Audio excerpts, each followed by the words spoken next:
বিজেপিকে হারানোর জন্য আপনাদের উপর ভীষণ রাগ। সন্দেশখালীতে সন্দেশ হাট হবে, কে জানে মুখ্যমন্ত্রী?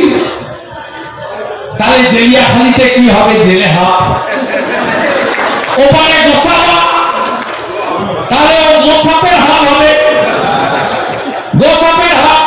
বলছে সন্দেশখালী সন্দেশ, আর ডিএম গুলো বলিহারি শরৎ দিবে। হ্যাঁ ম্যাডাম, হ্যাঁ ম্যাডাম, হ্যাঁ ম্যাডাম, এখানে সন্দেশ পাওয়া যায়। হ্যাঁ ম্যাডাম, সন্দেশের দোকান হবে। হ্যাঁ ম্যাডাম, সন্দেশের দোকান করবো। হ্যাঁ ম্যাডাম। আর এক উন্মাদ হেলিকপ্টার নিয়ে কাল এখানে এসে তার গায়ে ঢাল ধরেছে।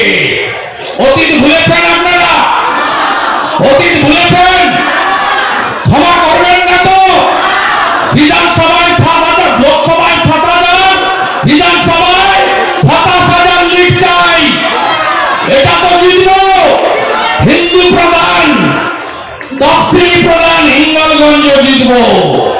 বসিরহাট উত্তর পারবো না মুসলিম, বসিরহাট দক্ষিণ নেব হিন্দু বেশি।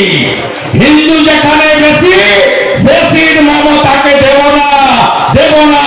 হিন্দু তুমি, হিন্দু তুমি, দুনিয়ার হিন্দু, দুনিয়ার হিন্দু। আজকে এসেছিলাম, বলছে 7 বছরের পরে সবাইকে বিধবা ভাতা দেব। কোন রাজ্যে আছেন আপনি? এই মুখ্যমন্ত্রীর গুণের শেষ নেই। কখনো বলে 1500 কেজি ওজনের বাচ্চা জন্মগ্রহণ করে, 1500 কেজি। যেমন কাঞ্চন মল্লিকের বাচ্চা জন্মগ্রহণ করেছে, 6 লক্ষ টাকার বিল জমা দিয়েছে বিধানসভায়। কখনো বলে 1177টা দেশ, কখনো বলে 47-এ নোয়াখালী দাঙ্গার সময় রবীন্দ্রনাথ ঠাকুর নাকি গান্ধীজিকে ফলের রস খাইয়েছিলেন। আরে আমি তো জানি রবীন্দ্রনাথ ঠাকুর 41-এ মারা গেছেন। কালকে এসে আপনাদের এখানে বলেছে 7-এর পরে সবাইকে বিধবা ভাতা দেবে। আর এই যে 2,48,000 আপনাদের এই যে ভাতা, বার্ধক্য, বিধবা, দিব্যাঙ্গ ভাতা, এ ভারত সরকারের এমএসপি। 17-র পরে এসএসসি নিয়োগ হয়নি, 19-এর পরে পিএসসি নোটিফিকেশন হয়নি, কোন চাকরি দিতে পারবে না। তার কারণ ভোট ব্যাংকের জন্য মুসলমানদের 77টা গ্রুপকে ওবিসি করে, হিন্দু ওবিসি, যারা তিলি, তেলি, স্বর্ণকার, কুম্ভকার, মালাকার, কুর্মী, ঘোষ, গোপ, গোয়ালা, এদের অধিকার কেড়ে নিয়েছে মমতা বন্দ্যোপাধ্যায়। কলকাতা হাইকোর্টের ডিভিশন বেঞ্চ ধর্মের ভিত্তিতে এই মুসলিম ওবিসি সংরক্ষণ বাতিল করেছে। ইনি সুপ্রিম কোর্টে গেছেন, সুপ্রিম কোর্ট স্থগিতাদেশ দেয়নি। তাই মমতা ব্যানার্জির ভোট ব্যাংকের জন্য হিন্দু ওবিসিদের বঞ্চিত করে তিনি পশ্চিমবাংলায় নিয়োগ বন্ধ করেছেন। বলেছে শেখ শফিউল্লাহ, উনি চাকরি ছাড়তে পারেননি, ধর্ম ছেড়েছেন। আপনারা সবাই এক থাকবেন তো? বাকিটা আমরা বুঝে নিব।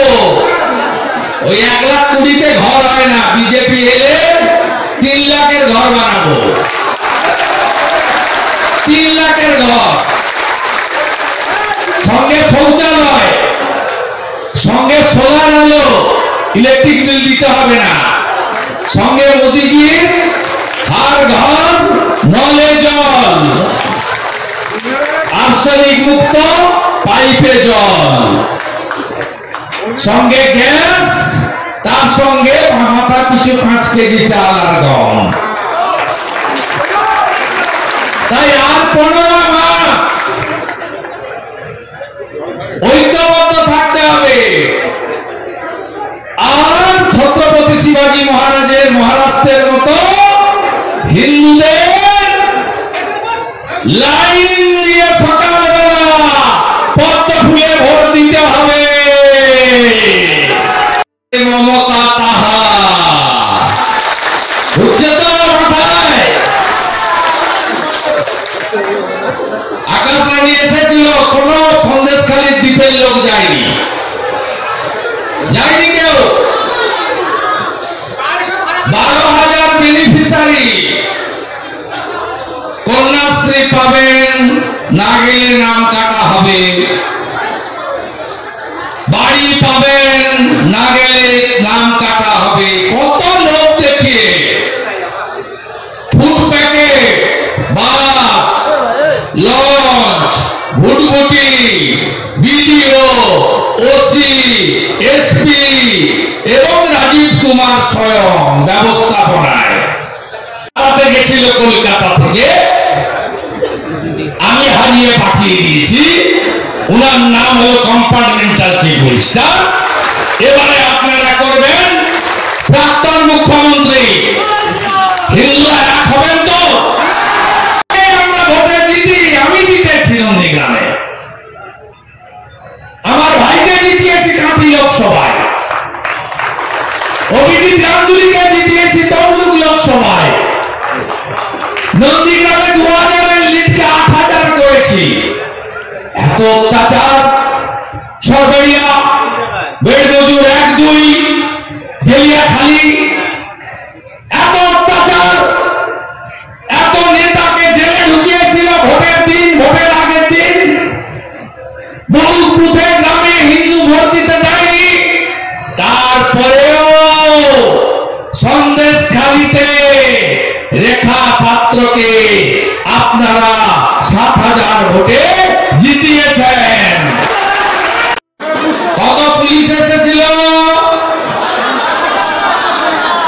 7,000 পুলিশ। কালকে মমতা বন্দ্যোপাধ্যায়ের বর্ষ শেষের উৎসবে খরচ কত? 3 কোটি টাকা।